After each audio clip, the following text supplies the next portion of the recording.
الرحیم الحمدللہ رب العالمین والصلاة والسلام علی سید الانبیاء والمرسلین اما بعد فاعوذ باللہ من الشیطان الرجیم بسم اللہ الرحمن الرحیم لَتَجِدَنَّ أَشَدَّ النَّاسِ عَدَاوَةً لِلَّذِينَ آمَنُوا الْيَهُودَ وَالَّذِينَ أَشْرَكُوا وَلَتَجِدَنَّ أَقْرَبَهُم مَّوَدَّةً لِلَّذِينَ آمَنُوا الَّذِينَ قَالُوا إِنَّا نَصَارَىٰ ذَلِكَ بِأَنَّ مِنْهُمْ قِسِّيسِينَ وَرُهْبَانًا وَأَنَّهُمْ لَا يَسْتَكْبِرُونَ صدق اللہ العظیم۔ احباب دی وقار، آج ہمیں سورۃ المائدہ کی آیت نمبر 82 پڑھنے کی سعادت حاصل ہو رہی ہے۔ یہ قرآن کریم کے 6 پارے کی آخری آیت ہے۔ الحمدللہ قرآن کریم کی تفسیر کے ہمارے 6 پارے آج مکمل ہو رہے ہیں۔ اس آیہ بینہ میں اللہ جل شانہ نے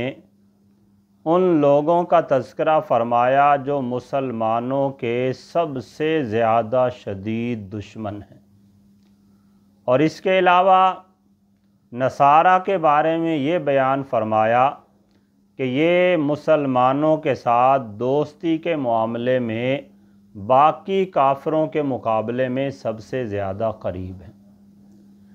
ارشاد فرمایا لَتَجِدَنَّ أَشَدَّ النَّاسِ عَدَاوَةً لِلَّذِينَ آمَنُوا الْيَهُودَ وَالَّذِينَ أَشْرَكُوا، ضرور تم مسلمانوں کا سب سے بڑھ کر دشمن یہودیوں اور مشرکوں کو پاؤ گے۔ ویسے تو کافر جتنے بھی ہیں یہ سارے ہی مسلمانوں کے دشمن ہیں،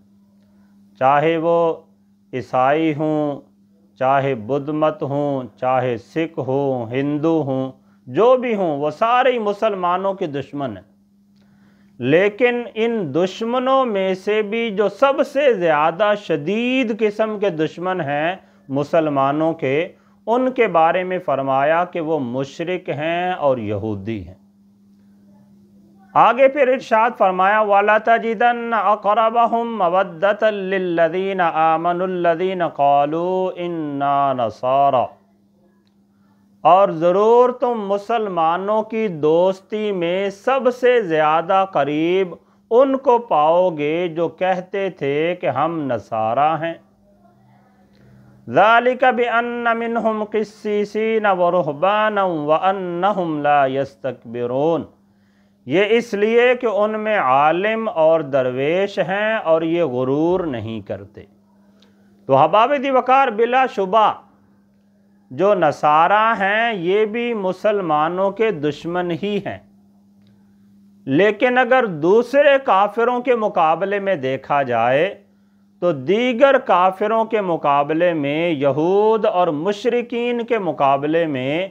یہ جو نصارہ ہیں یہ مسلمانوں کے ساتھ دوستی کے زیادہ قریب ہیں۔ ویسے تو اس آیہ بینہ کا جو شان نزول ہے اس کے بارے میں مفسرین کرام نے بیان فرمایا کہ ابتدائے اسلام میں جب کفار مکہ نے مسلمانوں کو بہت زیادہ تنگ کیا اور ان کے لیے مکہ میں رہنا دشوار کر دیا، تو آقا کریم رؤوف الرحیم صلی اللہ علیہ وسلم کے حکم پر اور آپ کی اجازت کے ساتھ کچھ لوگوں نے حبشہ کی طرف ہجرت کرنا شروع کی۔ ان میں سے جو سب سے پہلا قافلہ ہجرت کر کے حبشہ کی طرف گیا، ان میں 11 مرد اور 4 عورتیں تھیں۔ یہ بحری سفر کرتے ہوئے حبشہ میں جا پہنچے۔ اس کے بعد حضرت جعفر بن ابی طالب رضی اللہ تعالی عنہ، آپ نے بھی ہجرت کی اور آپ بھی حبشہ میں جا پہنچے۔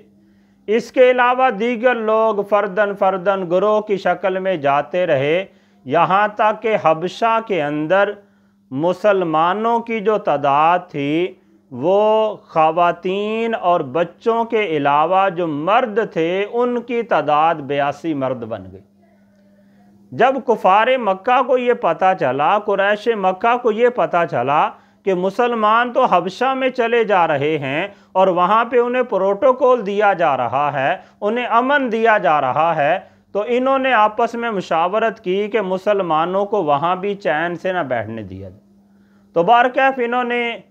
اپنے سرداروں کو تیار کیا، بہت سارے تحفے تحائف لیے اور حبشہ کی طرف روانہ ہوئے۔ انہوں نے آپس میں مشاورت یہ کی کہ زیادہ قیمتی قسم کے تحفے لے کر جائیں گے۔ پہلے جو نجاشی بادشاہ کے وزیر مشیر ہیں، اس کے جو سردار ہیں یا اس کے جو عہدہ دار ہیں، ان کو جا کے تحائف پیش کیے جائیں اور انہیں اپنے ساتھ ملا لیا جائے اور انہیں تنبیہ کی جائے کہ جب بھی نجاشی کے بارگاہ میں جا کے ہم یہ سوال کریں، یہ مطالبہ کریں، تو تم سب نے ہمارے حق میں گواہی دینی ہے اور نجاشی بادشاہ کو یہ مشورہ دینا ہے کہ وہ مسلمانوں سے بات کیے بغیر ہی انہیں ہمارے حوالے کر دے۔ تو بہرکیف مختصر یہ کہ مشرکین مکہ اور کفار مکہ میں سے کچھ لوگ تحفے تحائف لے کر حبشہ میں پہنچے۔ انہوں نے وہاں پہ جو عہدے دار تھے، وزیر مشیر تھے، انہیں تحائف دے کر انہیں اپنے ساتھ ملا لیا اور پھر نجاشی کے بارگاہ میں جا کر اسے بھی تحفے پیش کیے اور اس سے پھر یہ سارا معاملہ کہا، یہ بیان کیا کہ آپ کے علاقے میں کچھ لوگ ایسے آئے ہیں کہ جنہوں نے اپنی قوم کے دین کو چھوڑ دیا ہے اور انہوں نے تمہارے دین کو بھی قبول نہیں کیا۔ انہوں نے ایک نیا دین گڑھ رکھا ہے جو ہماری قوم کے باغی ہیں، انہوں نے یہاں پہ آ کے پناہ لے رکھی ہے، وہ وہاں پہ فتنہ فساد پھیلاتے تھے، ہماری قوم کے لوگوں نے انہیں وہاں سے نکال دیا، اب وہ آپ کے ملک میں آ گئے ہیں اور یہاں پہ آ کے فتنہ و فساد پھیلائیں گے، لہذا آپ وہ ہمیں واپس دے دیں، انہیں واپس بھیجنے کے لیے مجبور کر دیں۔ تو نجاشی بادشاہ نے فوراً کہا کہ میں پہلے ان مسلمانوں کی بات سنوں گا، اگرچہ جو اس کے وزیر مشیر تھے وہ چونکہ پہلے تحفے تحائف لے کر کفار مکہ کے ساتھ مل چکے تھے، تو انہوں نے اس بات کا اظہار کیا کہ ان سے مشورہ لینے کی کیا ضرورت ہے، جب ان کی قوم کے لوگ یہ کہہ رہے ہیں کہ یہ باغی ہیں، اپنے آباء و اجداد کے دین کو چھوڑ دیا ہے اور ہمارے دین کی طرف بھی نہیں آئے، انہوں نے نیا دین ایجاد کیا ہے، پھر ان کے ساتھ مشاورت کی کیا ضرورت ہے۔ بہرکیف نجاشی بادشاہ نے مسلمانوں کو بلایا اور ان سے وہاں پہ سارے معاملات دریافت کیے کہ تم حضرت عیسیٰ علیہ السلام کے بارے میں کیا نظریہ رکھتے ہو، دیگر کچھ چیزیں پوچھی، حضرت عیسیٰ علیہ السلام کے بارے میں پوچھا تو حضرت جعفر بن ابی طالب رضی اللہ تعالی عنہ آپ نے فرمایا کہ حضرت عیسیٰ علیہ السلام اللہ کے بندے اور اس کے رسول ہیں اور کلمۃ اللہ اور روح اللہ ہیں، اور حضرت مریم رضی اللہ تعالی عنہ کواری اور پاک دامنہ ہیں۔ جب انہوں نے یہ کہا حضرت جعفر رضی اللہ تعالی عنہ نے، تو نجاشی نے اپنے دربار میں موجود ایک چھڑی کا چھوٹا سا ٹکڑا اٹھایا اور کہنے لگا کہ خدا کی قسم، جو آپ نے حضرت عیسیٰ علیہ السلام کی شان بیان کی اور ان کے بارے میں جو بیان کیا، حضرت عیسیٰ علیہ السلام اس اعتبار سے اس ایک چھڑی کے ٹکڑے سے بھی زیادہ نہیں ہے، بلکہ فرمایا جو ان کا مقام و مرتبہ ہے وہ کما حق ہوا آپ نے بیان فرما دیا۔ پھر نجاشی نے قرآن کریم کی آیات پڑھنے کے لیے کہا تو حضرت جعفر رضی اللہ تعالی عنہ نے پھر وہ آیات سورہ مریم میں سے تلاوت کی اور نجاشی بادشاہ کو سن کر اس کی آنکھوں سے آنسو جاری ہو گئے اور اس نے فوراً یہ فیصلہ کیا کہ ہم آپ لوگوں کو کبھی بھی ان مشرکین مکہ کے حوالے نہیں کریں گے،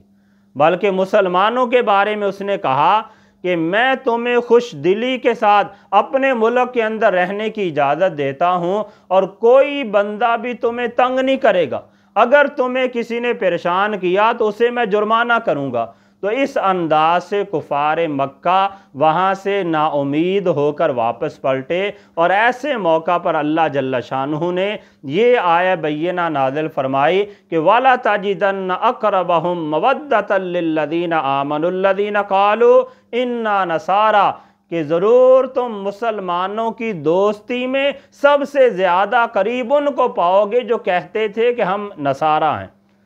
تو یہ ان سے مراد عام نصرانی نہیں ہے، عام عیسائی نہیں ہے، بلکہ وہ عیسائی جنہوں نے مسلمانوں کی قدر کی، مسلمانوں کو ٹھکانہ دیا، اور وہ عیسائی جو اگرچہ عیسائی تھے لیکن نبی علیہ الصلاۃ والسلام پر انہوں نے ایمان کو قبول کیا اور حضور کی شریعت مطہرہ کے مطابق عمل شروع کر دیا، تو اس اعتبار سے یہ کہا گیا کہ جو یہودی ہیں اور مشرک ہیں مومنوں کے یہ سب سے زیادہ دشمن ہیں، اور ان کے مقابلے میں، کافروں کے مقابلے میں جو نصارہ اپنے آپ کو کہنے والے ہیں، یہ مسلمانوں کے لیے دوستی کے زیادہ قریب ہیں۔ لیکن احباب دی وقار اس سے یہ مراد نہیں ہے کہ آج ہم نصارہ کے ساتھ دوستی شروع کر دیں۔ اللہ جل شانہ نے چونکہ صراحت کے ساتھ ان سے دوستی کرنے سے منع فرما دیا، ارشاد فرمایا یا ایھا الذین آمنوا لا تتخذوا الیہود والنصارى اولیاء، اے ایمان والو تم یہود و نصارہ کو اپنے دوست نہ بناؤ۔ تو احباب دی وقار یہاں پہ جو بیان کیا کہ تم مسلمانوں کے لیے دوستی میں جو سب سے زیادہ قریب ہیں وہ لوگ ہیں جو اپنے آپ کو نصارہ کہتے ہیں، یہ ابتدائے اسلام کی بات ہے، اور ان لوگوں کی بات ہے جنہوں نے عیسائیت کو قبول تو کیا تھا لیکن نبی علیہ الصلاۃ والسلام کا بھی انہوں نے انکار نہیں کیا بلکہ حضور کی بھی عزت و ناموس پر پہرا دیا۔ تو ایسے لوگوں کے بارے میں فرمایا کہ وہ مسلمانوں کے لیے دوستی کے بہت زیادہ قریب ہیں، اور جو موجودہ عیسائی ہیں ان کے ساتھ دوستی لگانے کی شرعاً اجازت نہیں ہے، کیونکہ قرآن کریم میں صراحت کے ساتھ منع فرما دیا گیا۔ پھر آگے ارشاد فرمایا ذالک بأن منہم قسیسین ورہبانا وانہم لا یستکبرون، اور یہ اس لیے کہ ان میں عالم اور درویش ہیں اور یہ غرور نہیں کرتے۔ عیسائیوں میں بہت سے رہبانیت کے درجے پر پہنچے ہوئے تھے، بہت سے تورات کے عالم تھے جنہوں نے نبی علیہ السلام کے اوصاف و کمالات کو پڑھ رکھا تھا اور وہ حضور کو پہچانتے بھی تھے۔ تو انہی میں سے حضرت نجاشی بادشاہ تھے جو اگرچہ اس وقت عیسائی تھے لیکن انہوں نے اپنی کتاب کے اندر نبی علیہ السلام کے مقام و مرتبے کو پڑھ رکھا تھا، حضرت عیسیٰ علیہ السلام کے مقام اور مرتبے کو جانتے تھے، تو علم کے باوجود، حکمرانی اور سلطنت کے باوجود بھی نجاشی بادشاہ نے تکبر نہیں کیا، بلکہ جو کمزور مسلمان تھے انہیں اپنے ملک کے اندر رہنے کی اجازت عنایت فرمائی۔ تو رب تعالیٰ نے پھر انعام یہ عطا فرمایا کہ نجاشی بادشاہ کو رب تعالیٰ نے ایمان کی دولت عطا فرمائی، اور آقا کریم صلی اللہ علیہ وسلم نے اس قدر نجاشی بادشاہ کو نوازا کہ جب ان کا انتقال ہوا حبشہ کے اندر، نبی علیہ الصلاۃ والسلام مدینہ کے اندر موجود ہیں، تو آقا کریم صلی اللہ علیہ وسلم نے وہاں پہ اعلان فرمایا، مسلمانوں کو تنبیہ فرمائی کہ آج تمہارا بھائی انتقال کر چکا ہے، لہذا آؤ ہم سب مل کے اس کی نماز جنازہ ادا کرتے ہیں۔ تو نبی علیہ السلام نے نجاشی بادشاہ کی غائبانہ نماز جنازہ ادا فرمائی۔ تو احباب دی وقار یہاں پہ یہ بھی ثبوت نہیں لیا جا سکتا کہ حضور نے غائبانہ نماز جنازہ پڑھی تو ہمارے لیے بھی جائز ہے، ایسا نہیں ہے۔ بہت ساری چیزیں ایسی ہیں کہ جو نبی علیہ السلام کے خصائص میں سے ہیں،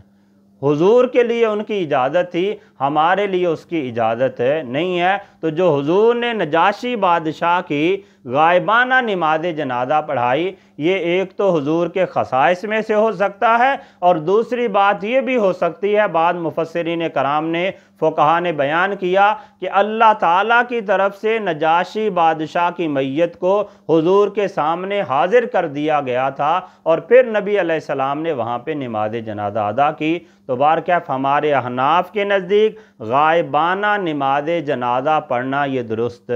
نہیں ہے۔ نماز جنازہ کے درست ہونے کے لیے میت کا کم از کم آدھا بدن سر سمیت موجود ہونا یہ ضروری ہے، یہ سامنے ہوگا تو نماز جنازہ ہوگی، ورنہ ہمارے نزدیک نماز جنازہ ادا نہیں ہوگی۔ تو بہرکیف یہاں پہ جو واقعہ بیان ہو رہا تھا نجاشی کے حوالے سے، تو نبی علیہ الصلاۃ والسلام نے نجاشی بادشاہ نے جو کہ مسلمانوں کی قدر کی تھی، ان کو وہاں پہ پناہ دی تھی، تو آقا کریم صلی اللہ علیہ وسلم نے اسے نوازتے ہوئے اس کی غائبانہ نماز جنازہ پڑھ کر اس کو عزت اور شرف عطا فرمایا۔ تو احباب دی وقار بارکیف مختصر یہ کہ کافر جتنے بھی ہیں وہ سارے کے سارے مسلمانوں کے دشمن ہیں، لیکن ان دشمنوں میں سے بھی جو سب سے بڑھ کر دشمن ہیں وہ مشرک اور یہود لوگ ہیں، کہ یہ ہر اعتبار سے مسلمانوں کو نقصان پہنچانے کی کوشش کرتے ہیں، اگرچہ دیگر کافر بھی مسلمانوں کے دشمن ہی ہیں۔ جب مسلمانوں کے ساتھ مقابلے کی باری آتی ہے تو سارے کافر اکٹھے ہو جاتے ہیں مسلمانوں کو ختم کرنے کے لیے، لیکن اگر انفرادی طور پر دیکھا جائے تو یہود اور مشرک جو ہیں یہ مسلمانوں کے زیادہ دشمن ہیں، باقی کافر بھی دشمن ہیں لیکن ان کی دشمنی کے اندر اتنی زیادہ شدت نہیں ہے۔ اللہ جل شانہ کی بارگاہ میں دعا ہے رب تعالی ہم سب کو قرآن و سنت کا فہم عطا فرمائے، قرآن و سنت کی تعلیمات کو سمجھ کر اس کے مطابق عمل کرنے کی توفیق عطا فرمائے۔